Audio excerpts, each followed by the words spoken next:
Dearest Hugh, oh, I've had the most dreadful luck. I feel terrible that you've been left alone all this time. The traitorous Dr. Gray tried to steal the annular spectrum, a ring I developed to allow perception and alteration of colour. Some call them impossible colours. Impossible for Dr. Gray, maybe. Anyway, something went wrong. I turned a strange shade and became invisible. The ring, it fractured, scattering coloured shards far and wide. I stayed at home for many weeks, watching, waiting, existing on this coloured plane. I couldn't speak to you, nor interact with anything in the mono world. So I left. I left for the university where I hid away the coloured tools I had created. I pray you have found what is left of the ring.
Since the beginning, we have pointed to the sky and declared it blue. It is this shared vision, this unquestioned understanding which connects us. But are you really seeing blue the same way I see it? Perhaps blue is nothing more than a shade of grey to you. Perhaps everyone in this world sees nothing but shades of grey. Don't you see, Hugh? This is why we're here.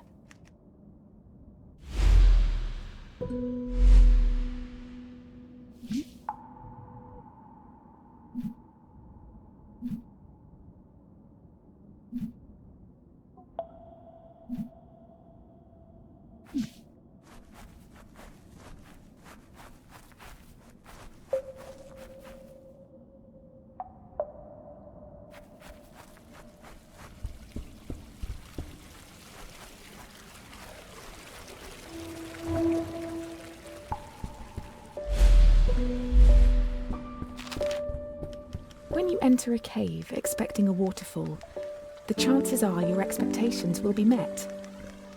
But if you discard those expectations, don't you think instead the cave will be full of surprises? I ask for you, Hugh, to abandon your expectations, to pull me back from the brink of unreality. I need you to see the world not for what it is, but for what it can be.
Did you know, Hugh, that purple is at the very end of the visible spectrum? It's the hardest colour for our eyes to distinguish.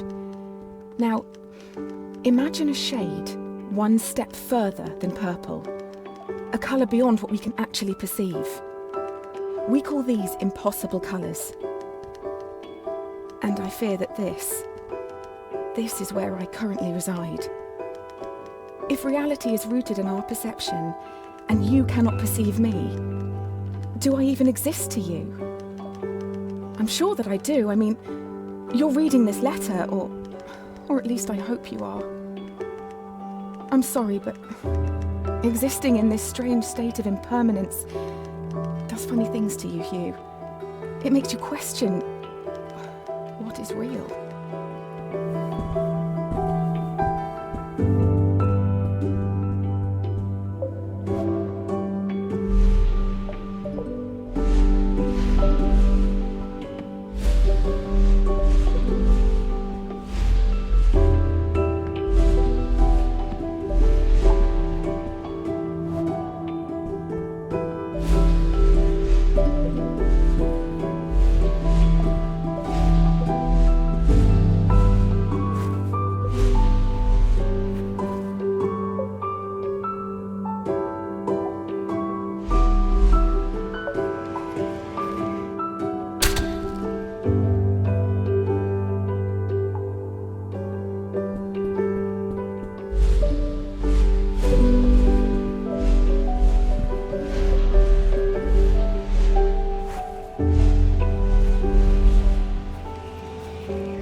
The university gardens were bathed in an earthy orange light when I first met Dr. Gray.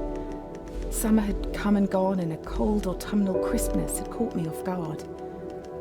I sat on the grass, surrounded by my books and papers, when a cool breeze threatened to blow my notes across the lawn. A page escaped my reach and took flight. A man not much older than myself chased after it, catching it on his third or fourth attempt. I remember his gentle smile when he returned it. He started talking, and I was surprised that he had read my work in the university journal. He said he was a professor and that he hoped we could work together someday.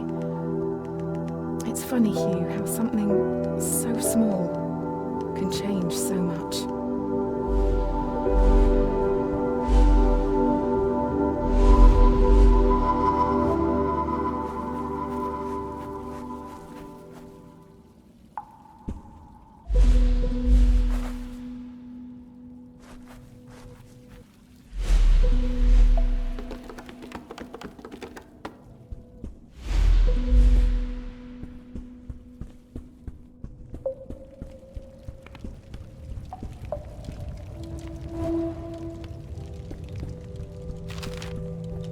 Dr. Gray soon became my assigned mentor, and I can't help but feel he somehow had a hand in it.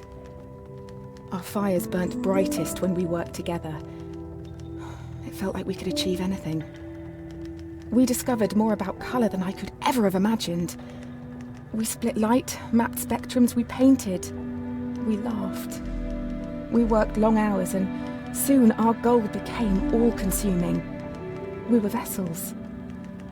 The work became more important than us, and we knew it.